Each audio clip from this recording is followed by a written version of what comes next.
Mais 9 curiosidades que você não sabia sobre Enigma do Medo. E aí pessoal, aqui quem fala com vocês é o Lúcio do seu narrador para mais um vídeo.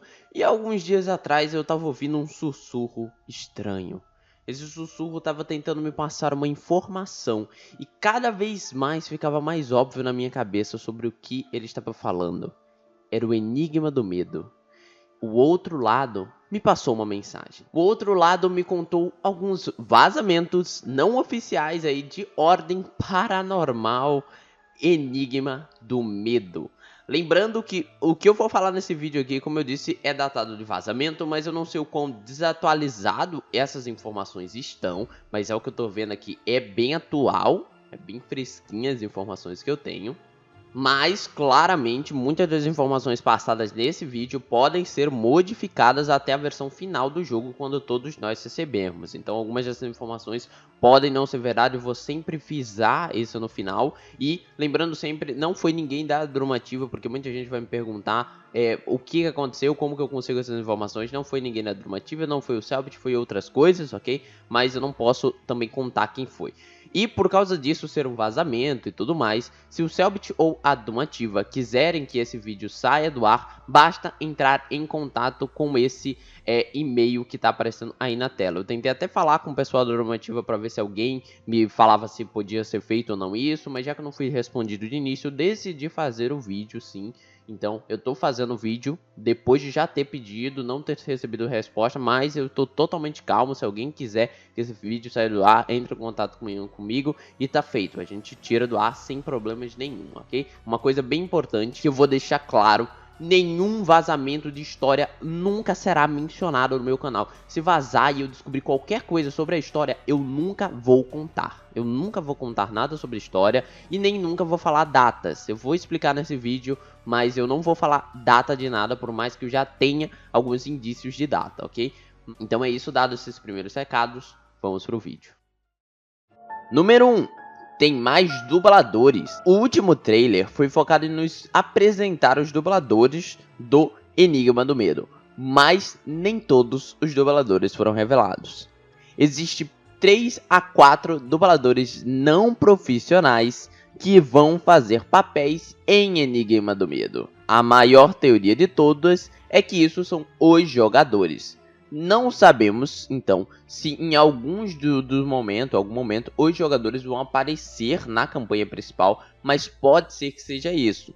Mas, lembrando, não é absolutamente certeza que são os jogadores. Pode ser alguma coisa meio, digamos assim, um fanservice ou alguma piadinha. Então, por exemplo, Manuel Gomes dublando um personagem. Tô dando um exemplo completamente aleatório que existe chance de acontecer. Ou qualquer coisa do tipo, seria dubladores não oficiais, dubladores, digamos assim, não profissionais. E disseram que isso vai ser 100% fanservice, né? Então por isso que eu acho que seja jogadores, mas também pode ser algumas outras piadas, alguma coisa. Que sabe o Selbit dubla um personagem aleatório no jogo, só pra fazer essa referência.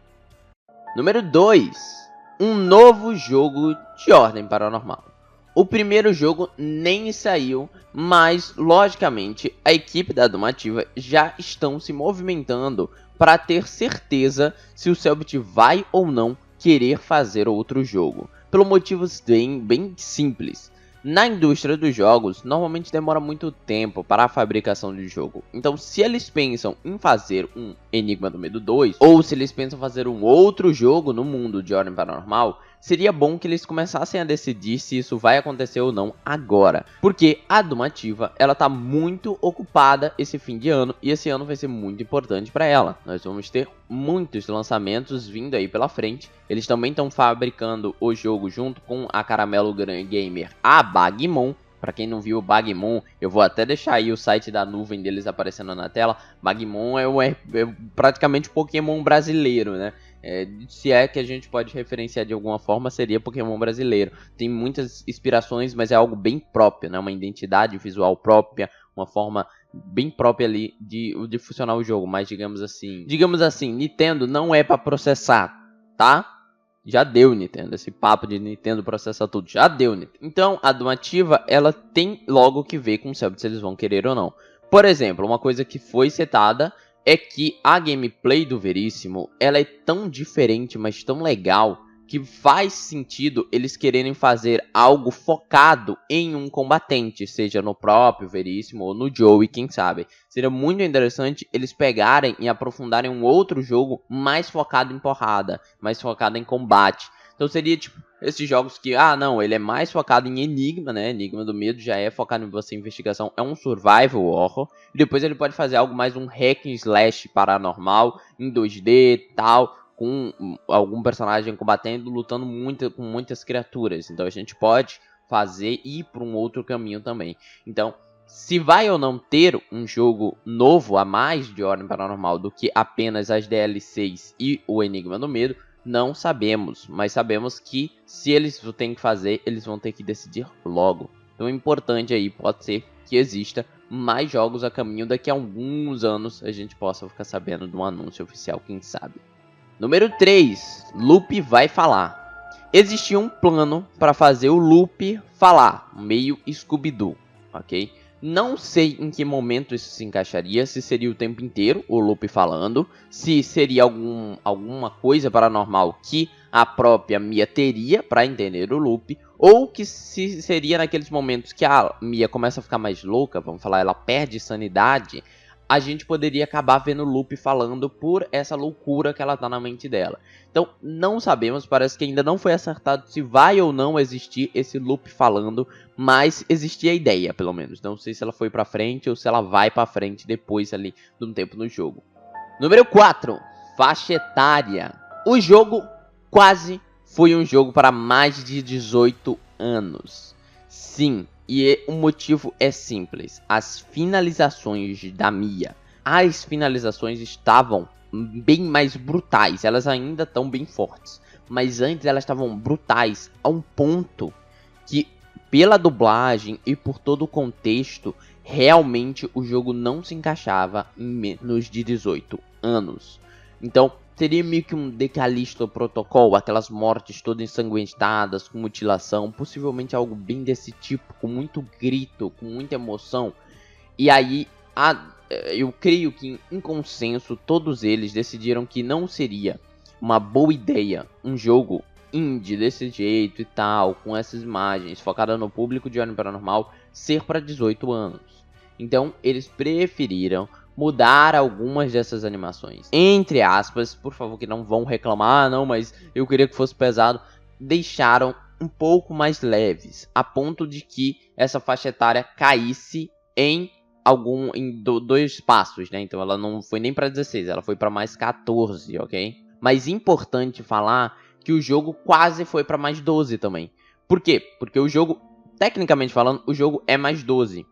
Existe uma única coisa que faz ele ir para mais 14. A Agatha. A Agatha fala tanto, mas tanto palavrão nesse jogo, que faz com que o jogo não possa ser encaixado como mais 12. Ele teve que ir para mais 14. Pensaram em substituir, mas tanto a Domativa quanto o Selbit pensaram assim, é melhor não vamos tirar os palavrões da Agatha, não vamos tirar as frases assim que contextualizam o próprio personagem e a forma que ele age no mundo, vamos deixar do jeito que tá e vai vir mais 14 mesmo. Então eles possivelmente substituiriam mais os palavrões por alguns palavrões um pouco mais leves, por palavras ofensivas mais leves, mas preferiram não fazer isso. Eu acho que foi a melhor decisão, tanto em diminuir a faixa etária 18, quanto não deixar também 12. Número 5, reviver. Alguns jogos, por exemplo, como Mario, seu personagem simplesmente ele anda, ele morre e é isso, ele volta para o começo da fase e que continue os jogos.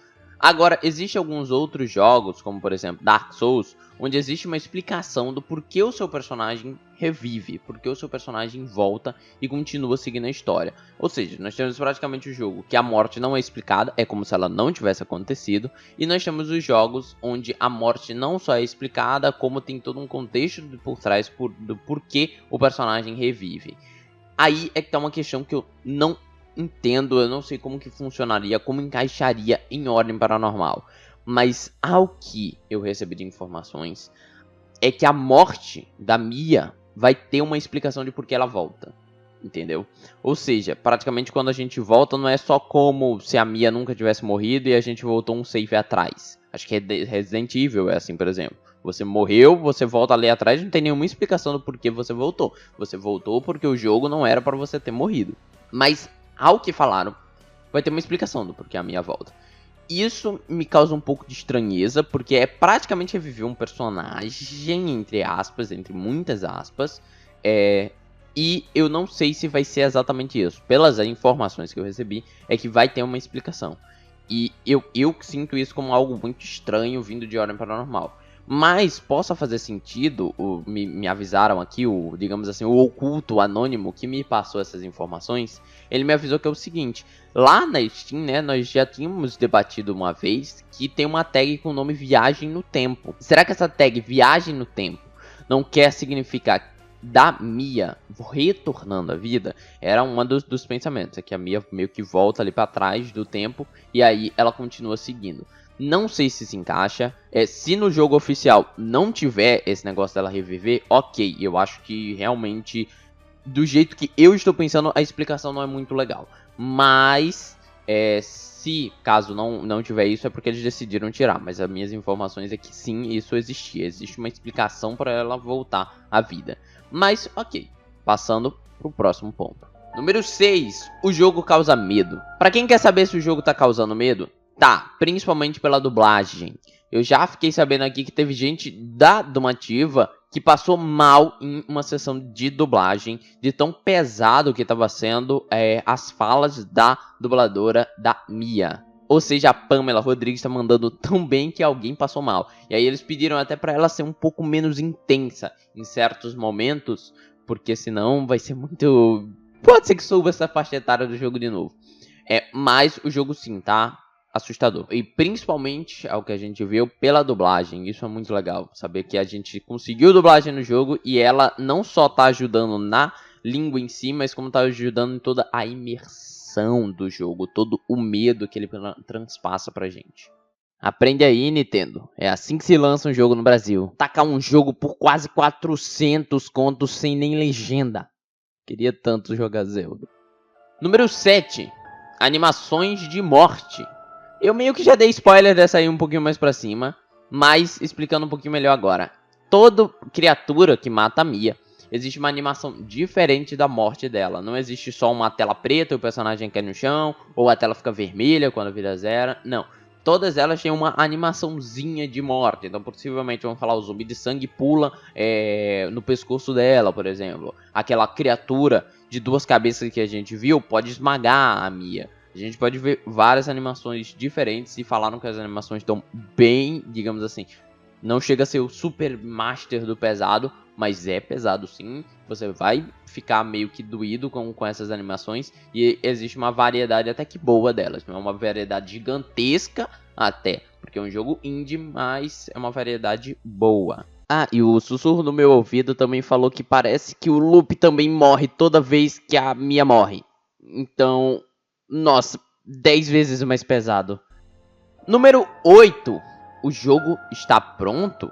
O jogo está 80 a 90% pronto. Praticamente só falta algumas coisinhas para eles finalizarem o jogo. Primeiro, eles precisam finalizar a dublagem. A dublagem ainda não está totalmente gravada. Ainda tem muito personagem para fazer. Lembrando que teve os personagens de quem teve certos níveis no Catarse. Então também tem alguns personagens ali e todos esses personagens são dublados também. Então ainda não finalizaram a dublagem, mas já está quase pronta. E finalizando a dublagem, praticamente o jogo está pronto. Eles só vão ter que estabelecer algumas mecânicas que eles possam colocar de mecânicas novas ou não. Que eu falo já quando eu falar da beta do jogo. Então, praticamente ali o jogo já tá pronto, já tá chegando aí no forno, já tá aquecendo. Então, espera mais um pouco, gente, com paciência. Mas, se você quer esperar, vamos saber como assim esperar. Vamos para a próxima. Número 9. Beta e lançamento. Essa eu não vou contar por inteiro. Eu tenho uma data aproximada de quando o jogo vai lançar. Mas, se eu falo essa data... Tanto eu afeto a Dumativa e o Selbit, quanto eu afeto o meu canal se a data não for essa. Se lançarem outra data, as pessoas vão falar, você falou que era nessa e não era. Então, por causa disso, eu não vou falar a estimativa de data, a estimativa de mês. Mas eu vou dar alguns parâmetros para vocês, que vamos lá. A beta não tá longe, ok? Ela não tá longe de acontecer, ou seja, não falta 3 meses pra beta. Um pouco menos, ok? Mas não vou revelar exatamente tanto quanto também. Na beta que eles vão lançar, eles já estão fazendo um recorte de onde vai se passar a beta. Possivelmente não vai ser no começo do jogo. Eu diria pra fazer no começo do jogo, tipo, assim, uma meia horinha do começo do jogo. Mas pode ser que eles vão pegar ali mais no meio pra gente até ver umas mecânicas novas, coisas do tipo. E vendo a recepção da beta, eles vão decidir se eles vão adicionar umas coisas novas ou não. Por exemplo, até agora o jogo não tem um sistema de dificuldade, pelo que foi informado. Ele não existe modo fácil ou modo difícil, existe o modo padrão e ele já é bem complicado, ok? Eles disseram que depois da beta eles vão ter mais pensamento de se encaixa isso ou não, assim como o loop falando. Eles também disseram assim que mais ou menos depois da beta eles decidem se eles colocam ou não, porque eles já vão ter mais ali um feeling do jogo, eles vão ter recebido uma informação do jogo, pessoas que falam que é fácil, pessoas que falam que é difícil, e eles vão conseguir fazer uma mescla ali. A beta não tá muito longe de lançar, como eu falei, e depois da beta lançar, esperando mais alguns meses, a gente vai ter o jogo oficial, ok? Pelo que eu tô vendo, realmente, o jogo sai antes do mês 7, no caso. Eu não vou afirmar isso com certeza, mas pelo que a gente tá vendo, ele ainda sai no primeiro semestre do ano, ok? E, bom, ele tá quase pronto. Só falta alguns detalhes serem ajustados. Então, essas são as informações de beta e de lançamento que eu posso revelar pra vocês. Estou muito empolgado com esse jogo. Ele tá cada vez mais perto. Espera, tenha sempre calma, que tá chegando. Perguntinha do vídeo, me diz aí nos comentários. Se a Doom Ativa for fazer um jogo focado em combate, igual o combate do Veríssimo de Enigma do Medo, a gente ainda não sabe muita coisa sobre, mas disseram que tá legal. Qual e como que seria esse jogo? Qual seria a história? Seria o Joe? Seria o quê? Escreve aí nos comentários como você gostaria que fosse esse outro jogo, quem sabe. Também não se esqueça de se inscrever no canal RPG Explorer, o canal onde eu posto as minhas campanhas e futuramente vai estar postado minhas campanhas de Ordem Paranormal também. Não se esqueçam de seguir a Toca dos Monstros, lá você consegue token de altíssima qualidade. E muito obrigado aos apoiadores do canal, o Davidson Santos, o Rafael Soar e a membra de Tier 2, a Animes e Whatever. E é isso, pessoal, aqui quem falou com vocês foi o Lúcio, o seu narrador, e tem um segredo no final do vídeo. Fui.